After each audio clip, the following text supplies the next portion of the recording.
का, किसान का कोरोना के विरुद्ध भारत की लड़ाई में बहुत बड़ा योगदान रहा है। ये आपके ही श्रम का परिणाम है कि आज इस कोरोना काल में भारत दुनिया की सबसे बड़ी मुफ्त राशन की योजना चला रहा है। प्रधानमंत्री गरीब कल्याण योजना के माध्यम से पिछले वर्ष 8 महीने तक गरीबों को मुफ्त राशन दिया गया था। इस बार मई और जून महीने में देश के 80 करोड़ से ज्यादा साथियों को राशन मिले, इसका प्रबंध भी किया गया है। इस पर भी केंद्र सरकार 26,000 करोड़ रुपए हमारे गरीब के घर में चूल्हा जले इसलिए खर्च कर रही है। मैं राज्य सरकारों से आग्रह करूंगा कि गरीबों को इस राशन के वितरण में कोई परेशानी ना आए, ये सुनिश्चित करें। साथियों, 100 साल बाद आई इतनी भीषण महामारी कदम कदम पर दुनिया की परीक्षा ले रही है। हमारे सामने एक अदृश्य दुश्मन है और ये दुश्मन बहुरूपिया भी है। और इस दुश्मन के कारण, इस कोरोना वायरस के कारण हम अपने बहुत से करीबियों को खो चुके हैं। बीते कुछ समय से जो कष्ट देशवासियों ने सहा है, अनेकों लोग जिस दर्द से गुजरे हैं, तकलीफ से गुजरे हैं, वो मैं भी उतना ही महसूस कर रहा हूं। देश का प्रधान सेवक होने के नाते आपकी हर भावना का मैं सहभागी हूं। कोरोना की सेकंड वेव से मुकाबले में संसाधनों से जुड़े जो भी गतिरोध थे, वो तेजी से दूर किए जा रहे हैं। युद्ध स्तर पर काम करने का प्रयास हो रहा है। आपने देखा होगा, सरकार के सभी विभाग, सारे संसाधन हमारे देश के सुरक्षा बल, हमारे साइंटिस्ट, हर कोई दिन रात कोविड की चुनौती का मुकाबला करने में एकजुट है।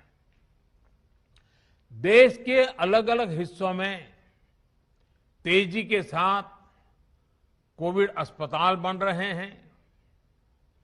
नई टेक्नोलॉजी से ऑक्सीजन प्लांट लगाए जा रहे हैं। हमारी तीनों सेनाएं, वायुसेना, नेवी, आर्मी, सभी पूरी शक्ति से एक काम में जुटे हैं। ऑक्सीजन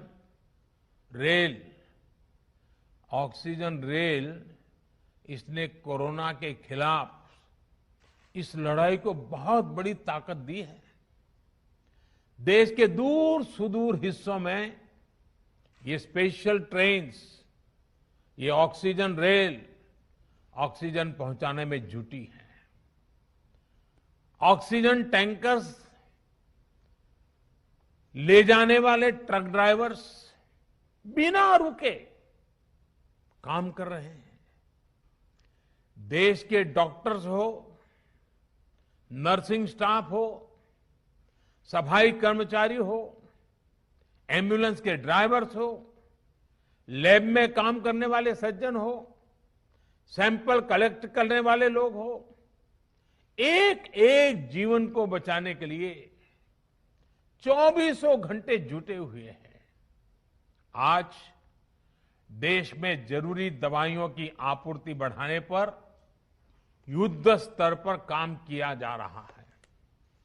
सरकार और देश के फार्मा सेक्टर ने पिछले कुछ दिनों में जरूरी दवाइयों का उत्पादन कई गुना बढ़ाया है।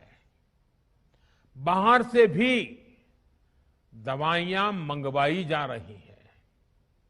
इस संकट के समय में दवाइयां और जरूरी वस्तुओं की जमाखोरी और कालाबाजारी में भी कुछ लोग अपने निहित स्वार्थ के कारण लगे हुए हैं। मैं राज्य सरकारों से आग्रह करूंगा कि ऐसे लोगों पर कठोर से कठोर कार्रवाई की जाए। ये मानवता के खिलाफ का कृत्य है। भारत हिम्मत हारने वाला देश नहीं है। न भारत हिम्मत हारेगा और न कोई भारतवासी हिम्मत हारेंगे। हम लड़ेंगे और जीतेंगे। साथियों, आज के इस कार्यक्रम में मैं देश के सभी किसानों को, गांव में रहने वाली सभी भाई बहनों को कोरोना से फिर सतर्क करना चाहता हूं। ये संक्रमण अभी गांव में भी तेजी से पहुंच रहा है। देश की हर सरकार इससे निपटने के लिए हर संभव प्रयास कर रही है। इसमें गांव के लोगों की जागरूकता, हमारी पंचायती राज से जुड़े जो भी व्यवस्थाएं हैं, उनका सहयोग, उनकी भागीदारी उतनी ही आवश्यक है। आपने देश को कभी निराश नहीं किया है। इस बार भी आपसे यही उम्मीद है। कोरोना से बचाव के लिए आपको खुद पर, अपने परिवार पर, सामाजिक स्तर पर जो भी जरूरी कदम है, आवश्यकताएं हैं, उसे हमें उठाने ही है। मास्क लगातार पहनना बहुत जरूरी है। वो भी ऐसा पहनना है कि नाक और मुंह पर पूरी तरह से ढका रहे। दूसरी बात, आपको किसी भी प्रकार के खांसी, सर्दी, जुकाम, बुखार, उल्टी, दस्त जैसे लक्षणों को सामान्य मानकर नहीं चलना है। पहले तो खुद को यथासंभव दूसरों से अलग करना है। फिर जल्द से जल्द कोरोना टेस्ट करना है और जब तक रिपोर्ट ना आए तब तक डॉक्टरों से जो दवाई बताई है वो जरूर लेते रहना है। साथियों, बचाव का एक बहुत बड़ा माध्यम है कोरोना का टीका। केंद्र सरकार और सारी राज्य सरकारें मिलकर ये निरंतर प्रयास कर रही हैं कि ज्यादा से ज्यादा देशवासियों को तेजी से टीका लग पाए। देश भर में अभी तक करीब 18 करोड़ वैक्सीन डोज दी जा चुकी है। देश भर के सरकारी अस्पतालों में मुफ्त टीकाकरण किया जा रहा है। इसलिए जब भी आपकी बारी आए तो टीका जरूर लगवाएगा। ये टीका हमें कोरोना के विरुद्ध सुरक्षा कवच देगा, गंभीर बीमारी की आशंका को कम करेगा। हां, टीका लगाने के बाद भी मास्क और 2 गज की दूरी के मंत्र को अभी हमें छोड़ना नहीं है। एक बार फिर सभी किसान साथियों को मैं बहुत बहुत शुभकामनाएं देता हूं। बहुत बहुत धन्यवाद।